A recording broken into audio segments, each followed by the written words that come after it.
আসসালামু আলাইকুম barrister mister M Q Hasan. ওয়ালাইকুম আসসালাম। Prime minister Keir Starmer benefit cut করাকে আনফেয়ার বলেছে, সো এ সম্পর্কে কি আপডেট আছে?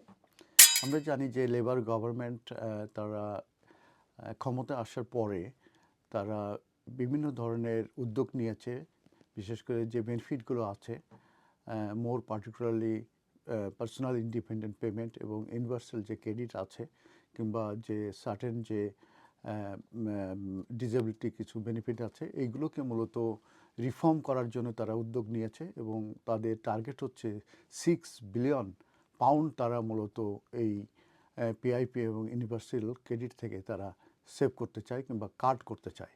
তো এই ব্যাপারে department for work and pension তারা যে পিআইপির উপরে একটা কনসালটেশন মূলত চালু করেছিল। সেটা ছিল কনজারভেটিভ গভর্নমেন্ট থাকালীন সময়ে, যে তাদের ক্যাশের পরিবর্তে ভাউচার দেওয়া যায় কিনা। পরবর্তীতে সেটা কোর্ট থেকে আনলফুল বলে সেটা ডিক্লেয়ার করার পরে সেই রিফর্মটা মূলত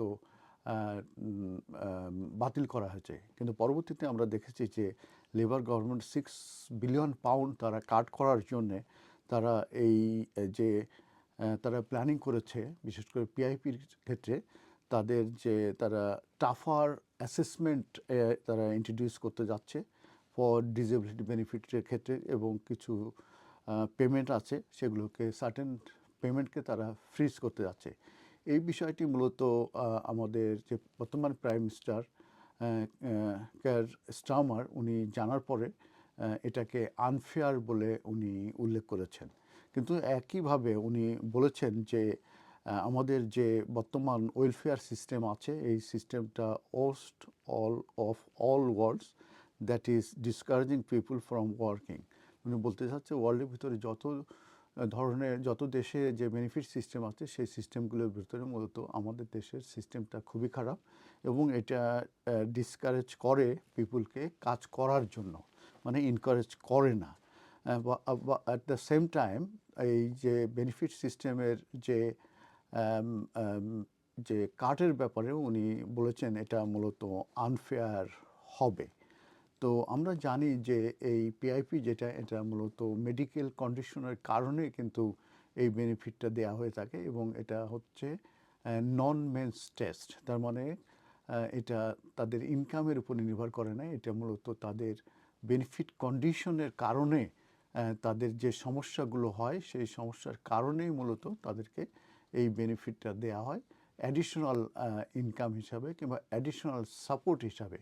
তো সেই কারণে সমালোচনা হচ্ছে যে যদি এই অ্যাসেসমেন্টটা যদি টাফার করা হয়, তাহলে দেখা যাবে যে অসংখ্য এই পিআইপি হোল্ডার যারা আছে তারা মূলত পিআইপি পাবে না। সেক্ষেত্রে মূলত তারা আরও দরিদ্র হয়ে যাবে, এবং তাদের যে বেসিক নিড আছে, হাউস হোল্ড যেসব এক্সপেন্ডিচার আছে সেগুলোর জন্য তারা স্ট্রাগল করবে। কারণ আমরা জানি যে দ্রব্যমূল্য কিংবা ইলেকট্রিসিটি কিংবা গ্যাস বিল যেগুলো আছে এগুলো কিন্তু 3 গুণ বেড়ে গেছে। তো সেই ক্ষেত্রে যে কিন্তু যারা অসুস্থ মেডিকেল কন্ডিশন আছে তাদের পক্ষে কিন্তু কাজ করাও সমস্যা, এবং অ্যাট দ্য সেম টাইম যদি তাদের বেনিফিট যদি কাট হয়ে যায় এবং তারা যেহেতু মেডিকেল কন্ডিশনে কাজ করতে পারবে না, সেহেতু এই বেনিফিট যদি তারা না পেয়ে থাকে তাহলে কিন্তু তারা আরও দরিদ্র থেকে দরিদ্রতম হয়ে যাবে। এখানে প্রায় 4 মিলিয়ন পিপুল মূলত তারা এই যে ইনকাম লস এটার ক্ষেত্রে তারা সাফার করবে, এবং প্রায় 70% যারা মূলত মিডিল ইনকাম হাউস হোল্ড হচ্ছে তারাও কিন্তু এটার থেকে অ্যাফেক্টেড হবে। তো এই নিউজটা আজকে এসেছে, এবং এটি মূলত আমাদের প্রাইম মিনিস্টার উনি পার্লামেন্টে এ সংক্রান্ত ব্যাপারে উনি আলোচনা করেছেন, এবং এই ক্ষেত্রে উনি বলেছেন যে এই বেনিফিট কার্ডটা এটা আসলে ডিডাব্লিউপির সঠিক হচ্ছে কিনা তাদেরকে এটা দেখার বিষয় আছে, এবং এটা ভাববার বিষয় আছে, এবং সেই অনুযায়ী মূলত কাজ করা উচিত। ধন্যবাদ।